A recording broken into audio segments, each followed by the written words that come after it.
C'est vendredi soir, il y avait du hockey sur glace sur les patinoires helvétiques. 5 matchs au programme de cette soirée de National League. Nos deux invités, Freddy Bevillier, Laurent Meunier. On va revenir sur cette soirée. On va essayer de tirer les enseignements des résultats. Mettre en avant évidemment les grands buteurs. Et Freddy, qu'est-ce qui va te marquer peut-être du côté d'Ambry-Piotta? Belle victoire 4-0. Alors, belle victoire d'Ambry, évidemment, la fête à la Valacham, un peu la soupe à la grimace du côté de Fribourg-Gotteron, inexistant ce soir. J'allais dire, Laurent Meunier, il y a le feu dans la maison du côté de Fribourg. C'est un peu difficile pour eux, ils sont dans une mauvaise passe. C'est vrai qu'on pensait avec la victoire à Genève qu'ils avaient pu se relancer. Et là, c'est 2 défaites en 2 matchs cette semaine, donc c'est un peu dur pour eux. J'espère qu'ils vont réussir à rebondir demain contre Rapi pour essayer de se relancer et finalement commencer leur saison. Une dure journée pour Lausanne aussi. Emerton blessé. On joue avec 3 étrangers. Une partie du toit dans les coursives, évidemment, qui s'effondre. Pas de bonne nouvelle, mais ça, c'est un problème de construction. Stickney a coupé les vannes. Elle a été obligée de chercher 14 millions ailleurs. Ça regarde pas bien. Et puis, défaite ce soir. Indiscipline aussi, mais défaite à deux. Oui, une journée noire du côté de Lausanne. Par contre, on revoit légèrement la vie en rose du côté du CP Berne. Deuxième victoire de suite de la semaine au forceps dans le derby bernois avec un superbe but de Moser dans les dernières secondes de la prolongation.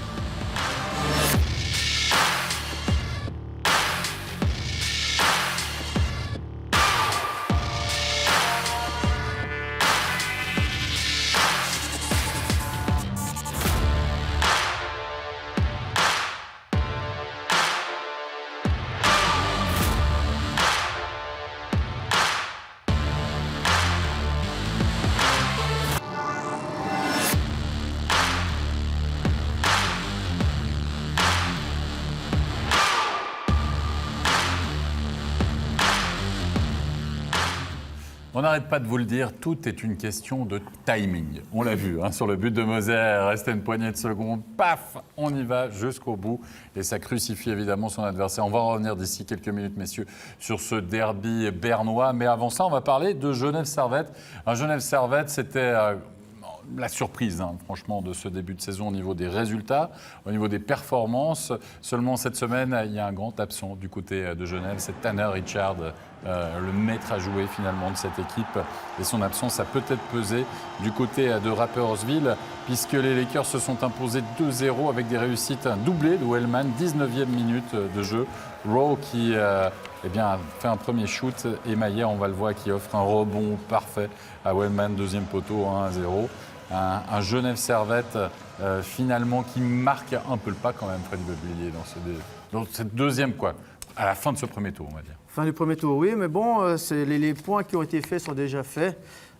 Servette peut se permettre, entre guillemets, une soirée sans à Rapperswil. Puis, il ne faut pas croire que Rapperswil, on va là-bas, puis c'est facile de gagner parce que c'est à Rapperswil. Ça fait quand même quelques temps qu'ils sont là. Ils ont appris de leurs erreurs. Et puis, petit à petit, ils trouvent leur rythme. L'année passée, ils ont été complètement lâchés, largués au classement. Et ce n'est pas du tout le cas cette année. Donc, ça rend le championnat d'autant plus intéressant. Et Chervenka n'était pas là, Laurent Meunier. Qui le remplace dans l'alignement? C'est Wellman. Et auteur d'un doublé en plus ce soir, donc tout va bien finalement. Oui, il fait une belle performance. Rapi a bien défendu, parce que Genève, je crois, fait quand même 36 shoots et plus de shoots que Rapi. 34, ouais. 34, donc ils font pas un mauvais match. Après, je voulais noter aussi qu'à Genève, il leur manque Tanner Richard, mais surtout, il leur manque leur pilier en défense, Tom Ernest. Et ça, c'est... On l'avait oublié parce qu'il gagnait sans lui. Donc oui, on l'a comme oublié, on l'a là, plus. je pense que ça leur revient dessus, parce que c'est quelqu'un qui joue 25 minutes par match, qui est bon défensivement, qui est très bon sur le powerplay, qui amène des occasions aussi par sa relance. Donc lui et Richard, je pense que pour une équipe de Genève, ça fait beaucoup en moins. On allait chercher Jens Olsson du côté de Genève-Servette. C'est pas Tom Ernest. Non, c'est un remplacement numérique plus que c'est ça. qualitatif. Ça prenait un gars qui avait un petit peu plus d'expérience en défense parce qu'on est relativement jeune. Ouais. Oui, on a reculé Vic et tout ça, mais je pense qu'à Genève, c'est juste la fameuse loi des nombres ou la loi de la moyenne qui les rattrape ce soir. On avait un taux de réussite astronomique, on était partout en haut des chiffres normaux. Là, ça revient ce soir, Wingles, 7-8 tirs au but, pas de but. Tout qui rentrait avant, maintenant, ça ne rentre plus. On voit un petit peu moins les jeunes. Tout rentre un petit peu dans l'ordre. Et c'est normal. C'est normal parce qu'ils étaient vraiment au-dessus de leur tête. Maintenant, on marque un petit peu le pas. C'est la vie, 50 matchs de championnat. Absolument. On va écouter une réaction, celle du capitaine de Genève-Servette. Écoutons tout de suite la réaction de Noah Rod. Noah Rod, Ce soir, les occasions sont là. Vous n'avez pas su le tuer, ce match, quand vous aviez les occasions durant les 40 premières minutes?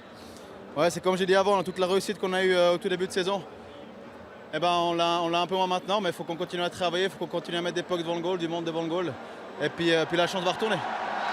On peut dire que Genève cherche son deuxième souffle maintenant dans cette saison? Ouais, un deuxième souffle, on a juste un peu moins de chance qu'au début de saison.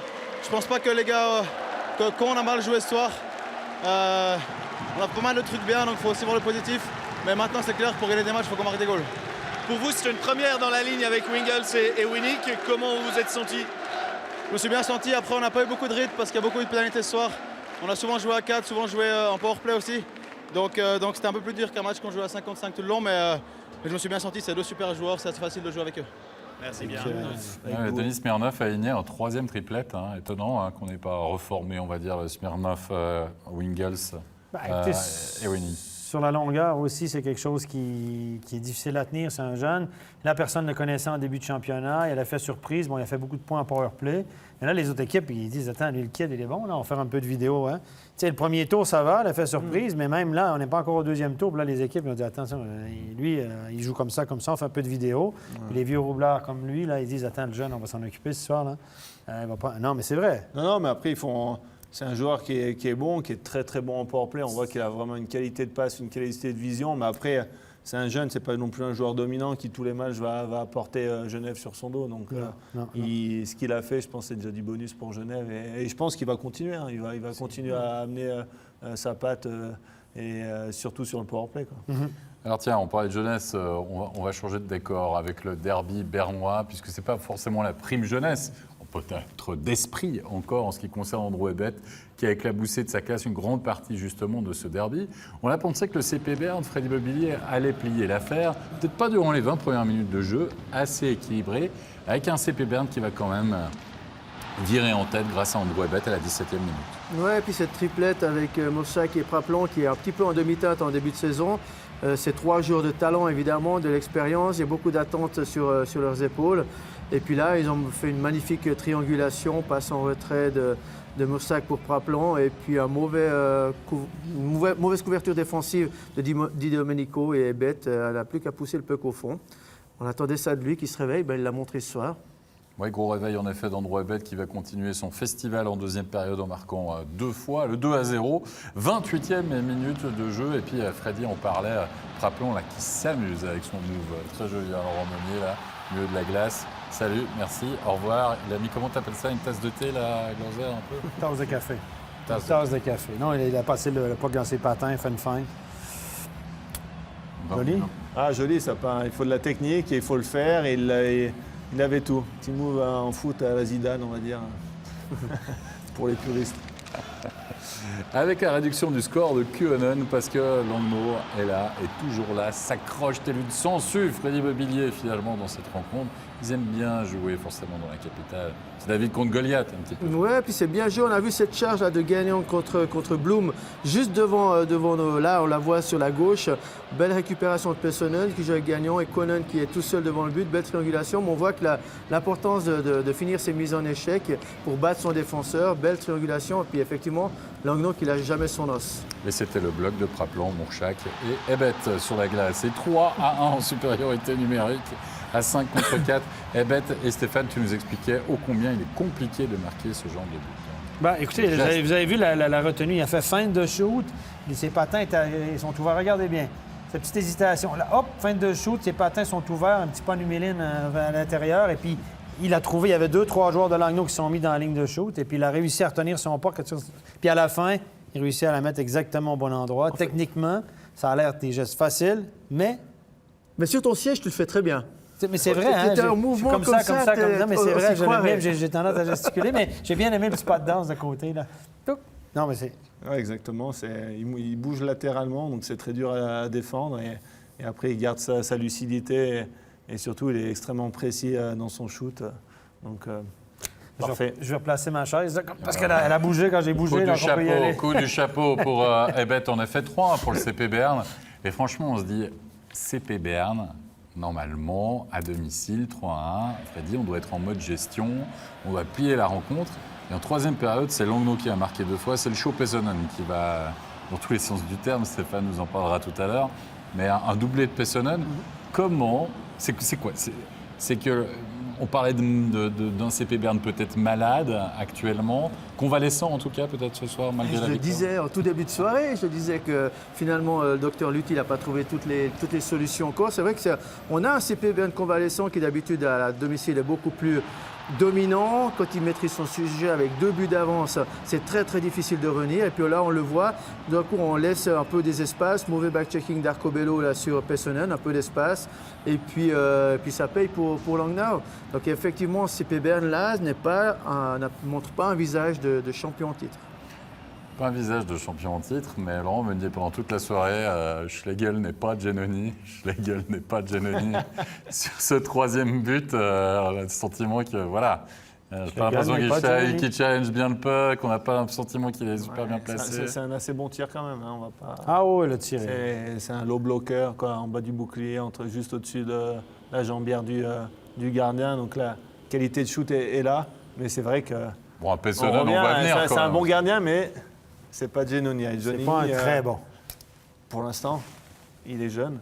On va le laisser. Donc un gardien de cet âge-là, il faut encore du temps pour arriver à maturité. Il peut beaucoup progresser. Et après, si Berne a le courage de le laisser, de lui donner du temps pour se développer, ça peut être sûrement un très bon gardien. Et donc c'est des politiques. Davos dans son temps a donné du temps à Giannoni, il est aussi. Donc et ça a rapporté. Est-ce que fin de saison, dans 6 mois, il aura 6 mois d'expérience en plus en tant que numéro 1? Peut-être déjà il aura progressé. C'est toutes ces petites choses. On dit que la maturité d'un gardien, 25 ans. Hein. Avant 25 ans, c'est compliqué d'être numéro 1 de façon régulière et puis de tenir toute la pression. C'est 25-30 ans. Regarde, nos meilleurs gardiens dans notre championnat, ils ont quel âge? Giannoni, il a explosé à partir de 25 ans. Berra a explosé plus tard aussi. Donc, voilà. Il y a des jeunes qui s'en viennent, mais moi, j'ai hâte qu'il y en a certains qui pointent le bout de leur nez. Déjà, gardien remplaçant à Fribourg, Ludo Weber, c'est un très bon gardien. Oui, du potentiel, toi, tu le connais mieux que moi. Très, très bon, qui est capable, je pense, dans les prochaines années de prendre un rôle de numéro 1. Mais lui, il faut qu'il parte de Fribourg, parce que là, Berra a signé pour les 4 prochaines années. Ah ouais, peut-être. Lui, il doit être numéro 1 quelque part. Ouais, il doit être numéro 1. Il faudrait. Il faut qu'il y ait de la glace. Il faut qu'il y ait de la glace. Vous inquiétez pas, il y aura de la place au niveau des gardiens, parce qu'il y a plusieurs renouvellement, équipes qui ça ne fait pas forcément. Allez, messieurs, il y a encore un but quand même, il y a un vainqueur dans ce match, et à la fin, c'est comme Starsky Hutch. C'est Berne qui gagne avec Moser. Il faut dire qu'on va analyser ce but d'ici quelques instants. Mais regardez, il reste 5 secondes, 6 secondes. Il y a Langnau. Non, il y a Langnau. Il y a eu un rush de Di Domenico. Il y a eu encore un tir de Pessonen, je crois, qui est passé tout près des montants. Ouais. Et après, il y a quand même Heller qui prend un time-out pour reposer Pessonen, parce qu'il y a un face-off en zone offensive. Je pense que Pessonen a joué et devait être cuit. Et je laisse la parole à Et il y avait 3 Stéphane. attaquants sur la glace. Alors j'allais venir sur attaquants. l'engagement. Il a pris un time-out il avait un engagement offensif. Il a mis 3 attaquants sur la glace. Il a joué son joker. Il voulait absolument terminer le match à ce moment-là. Et puis, ça a joué contre lui. Ça a joué contre lui. Parce que peut-être qu'on va revenir sur le but. Je pense que Stéphane attend impatiemment. Les 2 3 trucs à dire sur ce but-là. Impatiemment. Il est comme ça sur la tablette. J'aime bien les gars. Vas-y, tu peux y aller. On va lâcher les chevaux. Vas-y. J'aime bien Pessonen, 2 buts, une passe, offensivement spectaculaire. C'est un joueur que j'aime beaucoup. Mais il y a des grosses lacunes défensives. Et ce soir, il y avait plusieurs erreurs défensives. Il ne faut pas les oublier, ceux-là, parce que ça compte quand même dans le calepin à la fin de la soirée. On va analyser ce but-là ensemble. Vous allez voir. On l'a dit, on va sur la tablette tout de suite. Regardez, il y a 3 attaquants sur la glace. Et là, à 3 contre 3, c'est vraiment important de gagner l'engagement parce que si vous perdez l'engagement, vous êtes défensif sur toute la séquence et ça peut être très long. Effectivement, Berne gagne cet engagement facilement. Pessonen va chasser la rondelle et là, du côté de Berne, on va prendre gentiment contrôle de la rondelle. Moser, intelligemment, va le remettre sur lui. Et qui est responsable de Moser? C'est 3 fois 1 contre 1. Là. Lui, à mon avis, Pessonen est responsable de Moser sur la séquence. Regardez, il est avec lui. Vous avez Maxwell qui est en haut, qui va surveiller celui-là ou en tout cas, à la limite, prendre lui et laisser le joueur de Berne à Di Domenico. Mais là, je vous rappelle, il y a 3 attaquants sur la glace. 3 attaquants offensifs. Et regardez bien nos 2 attaquants. Maxwell, qui a eu beaucoup de glace ce soir. Pessonen, champion marqueur de la soirée. Regardez comment ils vont se faire battre ici. Là, facile. Les 2 ont un patinage arrière. Ils se font battre. Et là, Pessonen, là, il doit allumer. Je m'excuse, là. Tu pivotes, tu dois rester avec Moser au moins. Maxwell, à la limite, je peux vivre avec. Il va prendre le gars qui vient là. Et on laisse le joueur de Berne au défenseur. Les deux se font battre en zone neutre. OK? Regardez, c'est notre copain Di Domenico qui est de loin pas un défenseur. Et là, il doit pivoter. Il doit se mettre en patinage arrière sur un 2 contre 1. On le fait aux entraînements, ça, souvent. Regardez ce qu'il va faire. Non seulement nos deux champions échappent leurs joueurs, mais regardez Di Domenico, il s'en va sur le porteur de la rondelle. Tu fais quoi? Tac! Wow!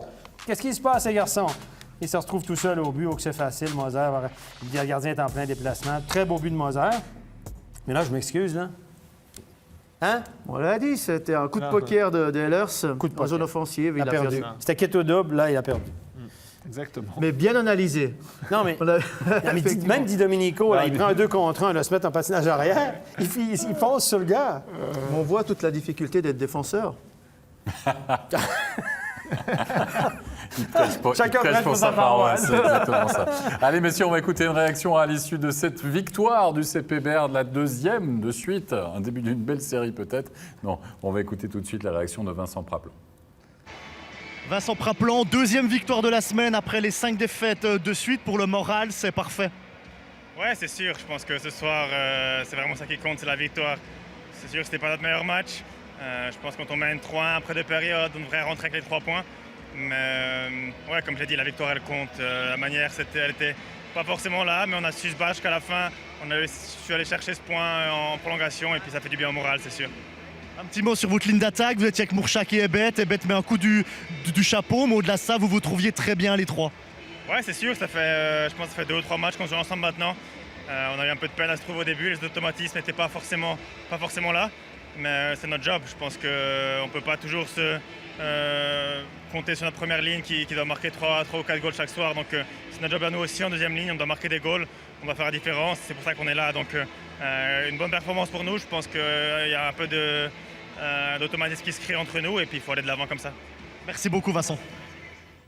On va passer à Fribourg-Gotteron maintenant, qui se déplaçait du côté de la Valachia pour affronter Ambri-Piotta avec des questions évidemment plein à la tête du côté de Fribourg-Gotteron en ce début de saison compliqué. Une seule petite victoire face à Genève Servette et il restait sur une défaite malgré un bon match à domicile face à Berne. Et du côté de la Valachia, Fribourg-Gotteron qui a sombré une statistique 44 shoots à 21 et ce premier but de Fora en fin de période.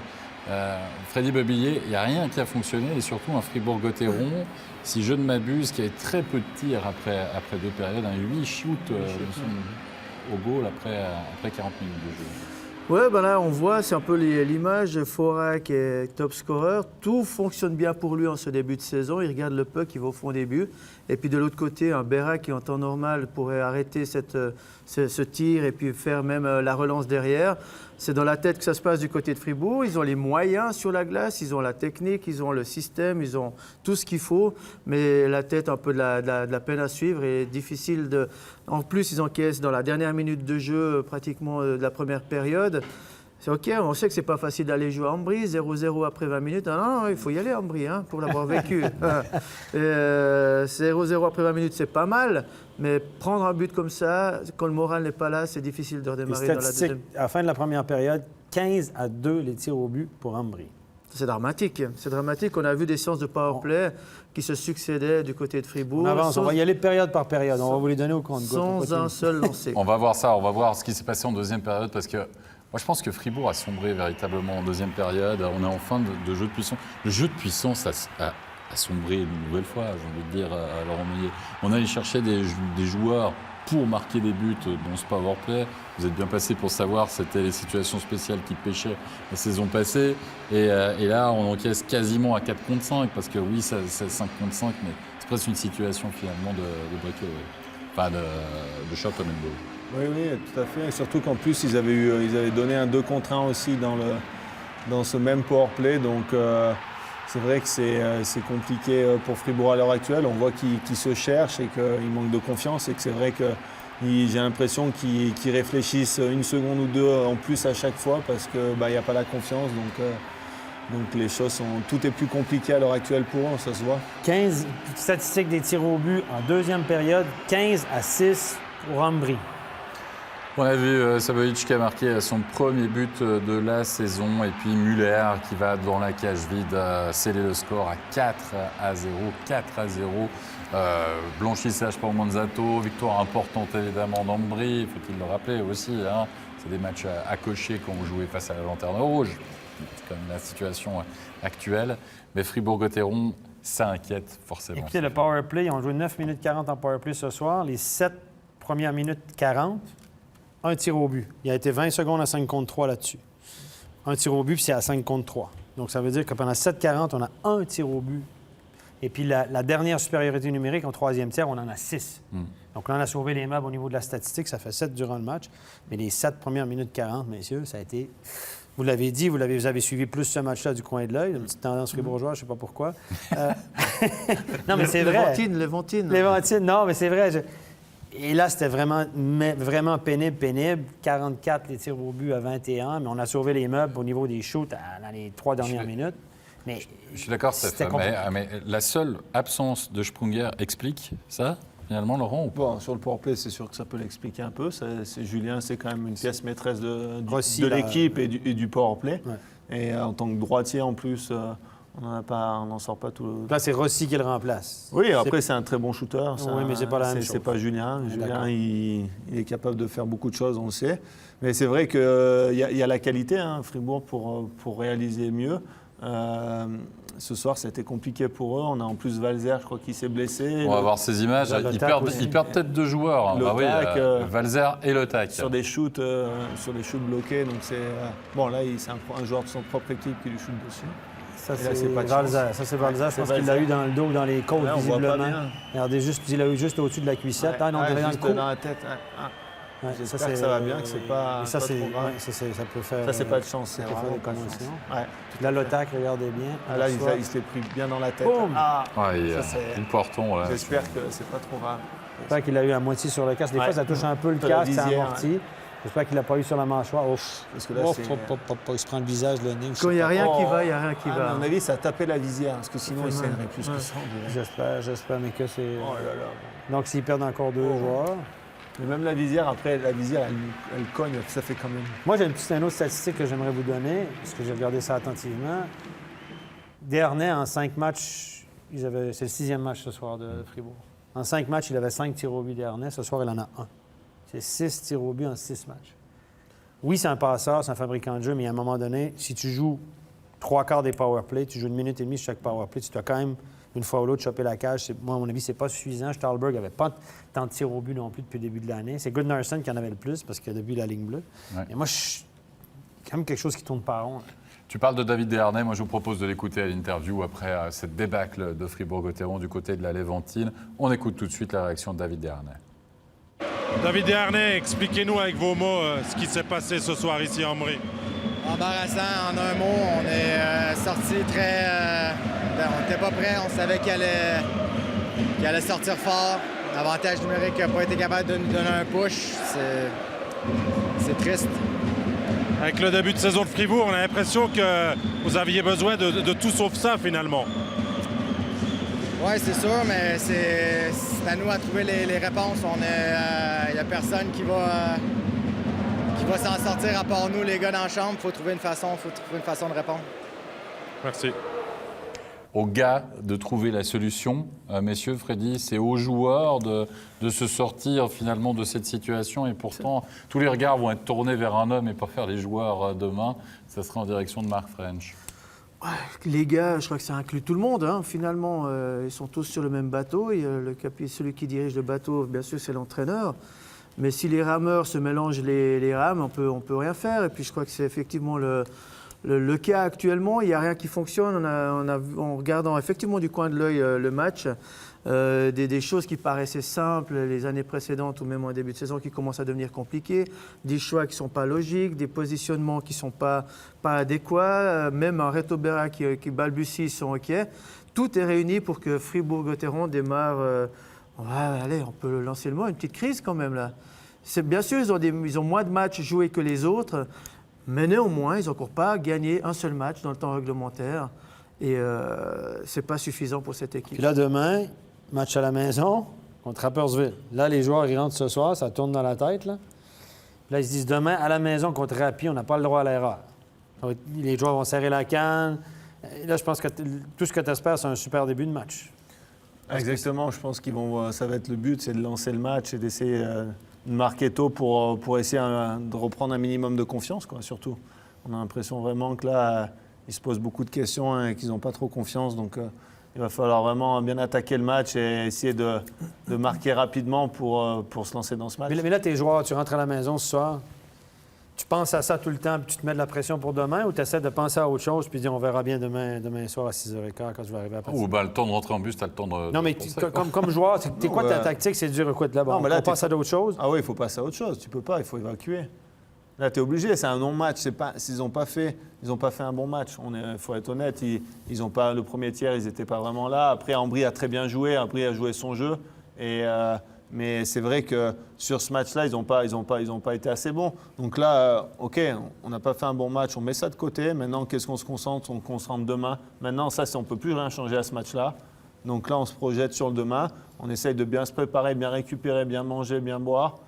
Et quand par contre le puck là, il est jeté à 7h45, là, il va falloir que l'équipe elle soit présente et qu'ils répondent surtout devant le public, qu'ils mettent le public avec eux pour dans cette nouvelle patinoire qui mettent de l'ambiance pour redonner confiance à ce groupe. Ouais. Le ciel n'est pas encore tombé sur la tête de l'équipe de Fribourg-Gotteron. Par contre, le plafond est tombé du côté de la Vaudoise Arena. Attention, le faux plafond, ce n'est pas le plafond de la patinoire qui s'est écroulé du côté de la Vaudoise Arena. De toute façon, quoi qu'il en soit, il y a une bonne assurance, rassurez-vous. Ouais. Mais ça, c'était la première information. La deuxième information, c'était la blessure de Corey Hamilton. Ouais. Il est out pour 3 semaines. Blessé...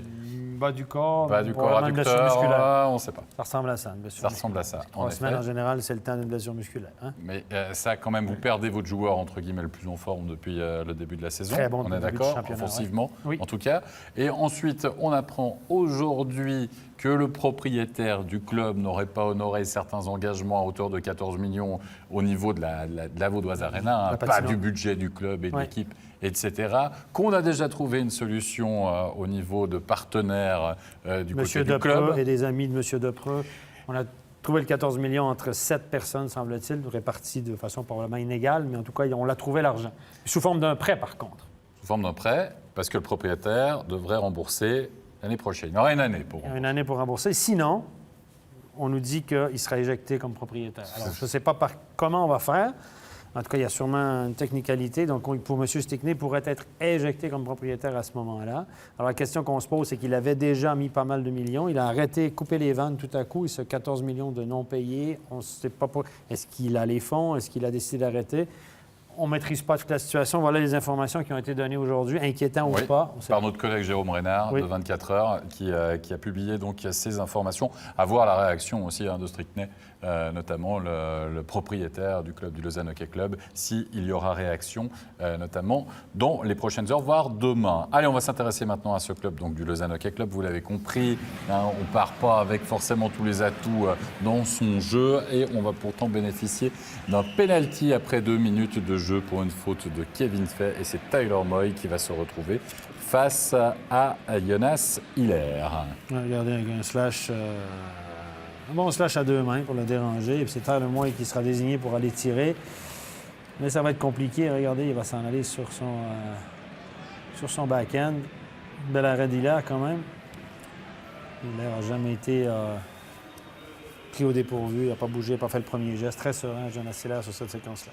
Oui, il était bien chaud depuis le début de la saison. Hein. On l'avait vu à Berne, là, fin de séance de pénalité. Très bien, Jonas Hiller. On n'en parle pas beaucoup, mais lui, il va bien. 95-96%, tout va bien. Un petit jeune qui débute, qui est très fort. Un gars qui s'en va à la retraite. Un autre.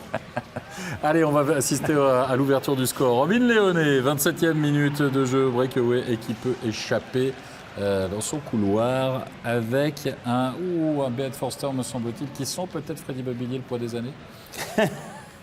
Ouais, il a peut-être un peu anticipé le jeu offensif et oublié sa défensive. On ne va pas tout de suite lui jeter la pierre. Il est tout jeune encore, Beat. Mais effectivement, un beau geste technique aussi quand même de Robin Léoné. Il faut lui donner du crédit. Puis là, un très beau geste aussi, magnifique passe de Rayala pour Pouliot pour la légalisation. Stéphane s'est fait un peu surprendre au premier poteau, mais le jeu est magnifique. Ah, le magnifique, là. Sérieusement, tu ne peux pas t'attendre à qui amène là. Bon, il y aura une petite erreur de couverture défensivement, mais la passe. Et Pouliot, il la passe au-dessus de l'épaule aussi, Stéphane. Mais ça, c'est un magnifique goal. 40e minute de jeu. Regardez, il reste quelques secondes à jouer. Bien étant powerplay. Et Salmela va pouvoir marquer le 2-1. Et ça sera même le game winning goal. On verra, il va se passer encore plein de choses en troisième période. Mais Salmela qui permet donc à Bienne de virer en tête. Bon coup de jeu. Slap shot. Slap shot, un tir frappé. Un tir frappé, on en parlait. Les gars ont plus peur de se mettre devant les shoots. Regardez Grossman, puis ils en allaient un petit peu en dehors de la ligne de shoot. On en parlait à une pause. Hein? Un tir poignette hésite moins à te mettre devant le shoot qu'un slap shoot. Et puis Salmela, en plus, il en a un beau, hein, de tir. Oui, il a un très bon shot. Ouais, il a bien shooté. Non, mais tir à poignet, c'est quand même une bonne option. Hein. C'était juste... Mais c'est juste. C'est vrai que dans certaines... Contre qui on joue, ça dépend contre qui on joue. Ça dépend le style de jeu. Mais contre Lausanne, qui bloque beaucoup de shoots puis se masse devant la cage, c'est une bonne stratégie. Ça a peut-être été une consigne du coach de Bienne. Ouais. On a une nouveauté depuis le début de la saison, pas dans toutes les patinoires encore, ça devrait être effectif officiellement la saison prochaine, mais quasiment dans toutes. C'est la caméra au-dessus du but. Et là, Stéphane, elle va avoir son importance sur cette réussite lausannoise signée Froidevaux, parce qu'il y a la présence d'Antonietti dans la peinture, mais c'est pas très clair. Regardez, Antonietti frôle le gardien en peinture ou pas. Là, Hilaire, on s'est dit, nous, sur le plateau, soyons honnêtes, Hilaire, il râle tout le temps. Il essaye l'autre jour d'influencer les arbitres. Mais regardez depuis le haut, il est clairement les deux patins dans le demi-cercle. Il gêne Hilaire dans son déplacement droite-gauche. Il veut sûrement aller un peu plus vers l'avant. Il le gêne vraiment. Et là, la caméra depuis en haut a sauvé les fesses des arbitres, a permis aux arbitres de rendre la meilleure décision. On est d'accord, messieurs? Oui, je pense que c'est une bonne décision. Et c'est vrai que la caméra était parfaitement placée. On a bien vu le joueur rentrer dans la zone bleue du gardien, qui est normalement... pour le gardien et de gêner le gardien dans son déplacement. Donc si on n'avait pas eu celle-là, on était tous d'accord. On voyait moins bien. De derrière, la vidéo, la prise de vue de derrière, on accordait le but. Hein? Tout le monde ici sur le plateau. Du doute, on aurait laissé le but. Et c'est rare qu'on soit tous d'accord. Oui, comme quoi c'est possible. Il y a des grands soirs comme ça. Encore quelque chose à vous montrer sur cette rencontre, c'est la pénalité de match pour Joël Vermine, 5 mecs match. Il y a un power play qui va être en cours pour une crosse dans le visage lausannoise. Et Joël Vermine, c'est là. De l'écran, mais là, j'avoue que... C'est là? Oui, si on peut la remettre, là, je pense que, comme nous, les téléspectateurs, n'ont pas regardé au bon endroit, est-ce qu'on peut la remettre? C'est à la gauche. On va la remettre, Stéphane, ne t'inquiète pas. Lui, il a posé sa canne, évidemment, poliment. Il n'y a pas de live, on n'a qu'un ralenti en fait. C'est par une caméra, on a encore de la chance d'avoir la vue, mais les arbitres l'ont vu. Ils ont mis 5 mecs match, peut-être pour un coup de patin, à un moment, il appuie son patin. On va la revoir, on va regarder au bon endroit, ça se passe à la gauche, l'écran juste devant. Le long de la bande. À cause du... Voilà, là. C'est après. Je pense qu'on essaye de partir là, c'est là. Ici. Oh, coup de patin. Coup de patin, oui. Aïe, aïe, aïe. Ça, c'est le juge de ligne. Regardez, le juge de ligne, il pointe, je l'ai vu. Un coup de patin, bien sûr, c'est une suspension, ça. Hein? C'est dans l'ancien règlement, quand on différenciait 5 mecs match et pénalité de match, c'est une pénalité de match. Il pourrait y avoir une sanction, même si on ne la voit pas très bien. Là, je pense que le rapport de l'arbitre fera froid. Mais je pense qu'il y a un peu de frustration pour Joël Vermine, parce que moi, si on revient au match, cette semaine, j'étais à Rapperswil pour le match. C'est le 3e, 4e bloc qui ont été excellents. Cody Allman a été bon, mais Antonietti a marqué un but. Et une des meilleures lignes sur la glace, c'était la 4e ligne. Et ça, c'est la ligne avec Antonietti et Froidevaux.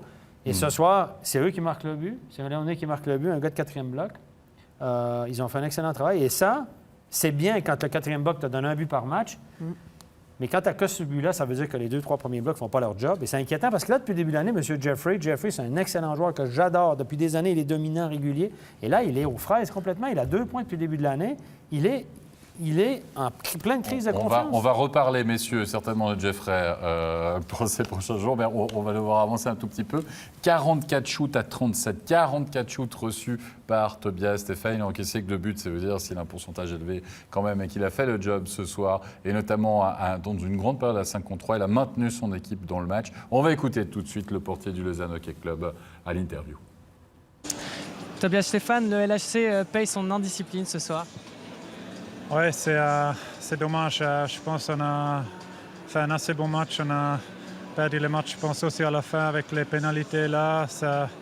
On ne pouvait plus créer quelque chose à la fin, donc c'est dommage. Mais overall, je pense que c'était OK. Il faut marquer quelques buts, mais sinon, on a pas mal joué. Manque de concentration peut-être aussi. Après l'ouverture du score, vous concédez un but moins d'1 minute après. Excusez-moi? Vous concédez un but moins d'1 minute après votre ouverture du score? Ah oui, Ouais, mais je pense pas que c'est un manque de concentration. Ça arrive des fois. C'est clair que le shift après un but, c'est important, mais ouais, voilà, ça arrive et c'est comme ça. Mais après, oui, il faut créer un peu plus en offense, peut-être aller un peu plus devant le but et marquer. Mais sinon, en défense et tout, je pense que c'était pas mal. Dernier point, fatigue quand même un peu, c'était le 4e match en 6 jours.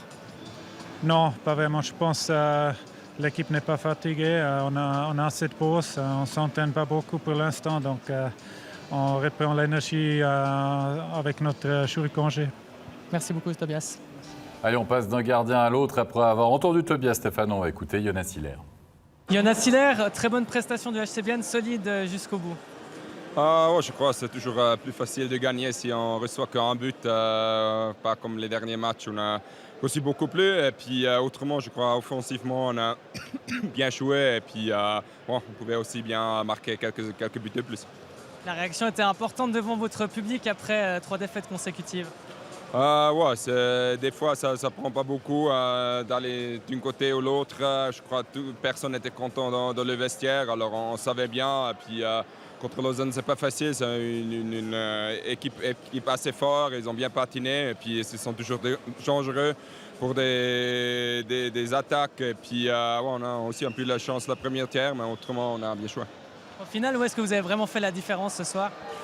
Je crois que la plupart des matchs, on a joué sur son offensive. Et puis ça donne toujours, c'est plus facile si on ne doit pas toujours être dans notre zone. Et puis finalement, on a trouvé le chemin pour marquer et puis pas reçu plus qu'un but. Merci beaucoup Jonas et félicitations. Merci. Voilà pour cette victoire de Bienne ce soir face au Lausanne Hockey Club. Le dernier match de la soirée, c'est la rencontre entre Lugano et Zurich. Et les regards étaient tournés du côté du but zurichois avec la première d'un certain Johnny Ortio. Et oui, c'est un gardien finlandais. Parce que du côté de Zurich, on s'est dit, bon, on va aller mettre un petit peu de pression sur Flueller, peut-être. Ou alors on va piquer le gardien à Berne. Enfin, quoi qu'il en soit, une première pas si mal réussi parce que le troisième est dans la cage vide, donc il aura encaissé 2 buts. Finalement, Johnny Ortio, mais il n'aura pas pu empêcher la défaite de son équipe ce soir face donc à Lugano. Plus shooter encore, on a une excellente saison pour plus shooter. À 5 contre 4. Peterson qui fait des passes en plus, ça change aussi à la finition. Il n'a pas fait exprès, là il a tiré. Et Piccolo Fazzini, auteur d'un doublé ce soir. Franchement, Freddy, on se demandait ce qui était passé. À Lugano, qui c'est qui réussit finalement ces derniers temps? C'est Fazzini et Klaz. Eh bien, parfois on change d'entraîneur, puis ça change le décor. C'est un nouveau souffle. On connaît la qualité quand même de Klaasen. Et puis Fazzini, c'est un bon sniper quand même. Il est dans tous les bons coups. On le voit ici, 2 tirs de loin, 2 buts. Et puis, c'est un peu le game-winning goal quand même pour Fazzini. C'était un match avec une haute intensité, une belle mouture en tout cas. Et là, Noro s'est fait retenir un petit peu sur le plateau. Pendant que Freddy parlait, moi et Laurent, on regardait l'image et franchement, il y avait un petit retenir dans le coin. Un petit retenir, mais grosse conséquence. J'essaie d'embellir pour... Avec Tsanger qui va marquer le dernier but. Et Stéphane, tu l'as dit, un Tsanger là, dans ce moment-là sur la glace. Persona non grata à Lausanne et puis finalement qui marque un but très important. Puis qui marque le but, c'est une chose, mais qu'il soit sur la glace à 5 contre 6, il n'est pas reconnu comme un joueur physique, pas un gars qui bloque des shoots, puis pas un gars qui joue défensivement, il est sur la glace à 5 contre 6 à 1 minute de la fin, messieurs. Eh oui, c'est comme ça. Et Lugano qui s'impose 3-1 face à Zurich ce soir, le leader, donc battu du côté de Lugano. Comme quoi, ce championnat continue d'être passionnant. On va passer, messieurs, aux 3 étoiles de notre soirée. 3e étoile. J'adore son nom en plus, c'est Wellman. Voilà. Je pense qu'ils se sont well ce soir, Freddy, avec son doublé, ses 2 buts. Non, mais c'est quand même le joueur, il profite entre guillemets de la blessure de Charvenka et il met un doublé. Pas mal. C'est pour ça qu'il mérite aussi une étoile. Il surgit, je ne veux pas dire de nulle part, mais effectivement, il a su saisir ses chances. Un premier but peut-être un peu chanceux, le deuxième mieux travaillé. Et Rapperswil va faire encore quelques points cette année. Laurent Meunier, 2e étoile, c'est Pessonen. Pessonen, une nouvelle fois, il est souvent à l'honneur parce que c'est véritablement le buteur. N'empêche qu'il ramène un point pour Langnau ce soir. Oui, tout à fait. Il met 2 beaux buts. Une qui finalement ramène un point, même si... Il en coûte un, peut-être. Il en fait un, mais il en coûte un. Donc ce soir, il est mieux en équilibre. Il est break-even, comme on dit en anglais. Non, c'est un super joueur. Non, c'est un très bon joueur. Très bon. Et 6 goals depuis le début de la saison. Non, il très travaille bonne fort. saison. Je pense qu'il joue beaucoup. Et, c'est quelqu'un d'extrêmement important pour Langnau. Déjà l'an dernier, il est arrivé à Langnau, il marchait sur l'eau et là, il continue à produire énormément. Alors qu'à Lausanne, il n'était plus non plus désiré et ça ne marchait plus. Donc comme quoi, il faut qu'il soit coaché par Heller, visiblement. Ah ouais, c'est lui qui allait chercher là. Première étoile de la soirée, auteur d'un triplé, le coup du chapeau. Andrew Ebbett, Stéphane. Ouais. Incroyable, Andrew Ebbett, il retrouve une seconde jeunesse. Une seconde jeunesse. Écoutez, il y avait le compas dans l'œil ce soir, il a été très bon. Il shoot top shelf, il a fait un beau move. Non, franchement, ce soir, il a le compas dans l'œil. C'était un soir où ça allait bien pour lui. Il a profité de ses occasions. Il a fait à Alex Ovechkin ce soir. En effet, oula, carrément. Allez, les résultats de cette soirée de National League. Il y avait 5 matchs au programme. Il y avait notamment un match entre Romont, entre Bienne et Lausanne, et la victoire de Bienne, la victoire de Berne, et que des succès à domicile. Le carton et le blanchissage pour Monzato avec Ambry Piotta. Et du côté de Rapperswil, 3e blanchissage quand même. Déjà de la saison pour certains. Nifeller, respect, 2-0. Et la victoire de Lugano, 3-1. Le classement de National League après cette soirée vendredi. Zurich qui reste leader, Bienne avec 18, Genève Servette qui complète le podium. Mais attention, il y a des grandes différences au niveau du nombre de matchs. Il y a un groupe de 4 équipes avec 8 matchs, avec Zug, Lugano, Lausanne, Rapperswil, mine de rien, déjà 12 points, c'est pas mal pour eux. Et puis ensuite, on retrouve Fribourg-Gotteron qui ferme la marche avec 2 petits points. Joué également, messieurs, du côté de la Swiss League. Et là, c'est les scores de baby-foot. Ou de water-polo, je ne sais pas exactement, mais enfin presque. Non mais c'est des scores vraiment, c'est assez fou. C'était très serré dans les premières journées de championnat. Des scores de Swiss League. 5-4, il a fallu les prolongations pour Chaux de Fonds pour se défaire de la Zug Academy. Le carton de la soirée, 7-0, merci. Ça fait mal pour Sierre. C'est très compliqué en ce moment pour les Sierrois. Holton qui fait Sturgovie, 6-2. Viège, Winterthur, il y a le soufflet qui est retombé par rapport au début de saison aussi. Du côté de Winterthur, 3-0 à Joie, ça se complique. 2 défaites de suite. Ouais, blanchi en plus par Langenthal. Et le succès des Getseka Lions face au Ticino Rocket. On va tout de suite jeter un coup d'œil au classement.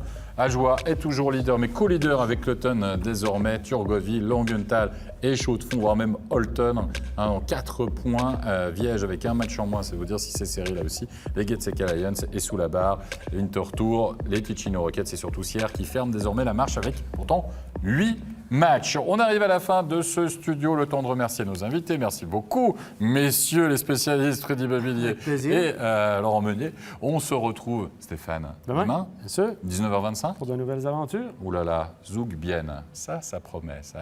Une belle affiche, Mike on verra ça. sera avec nous. Absolument, on sera là, 19h25. Très bonne fin de soirée à tous. Bye bye.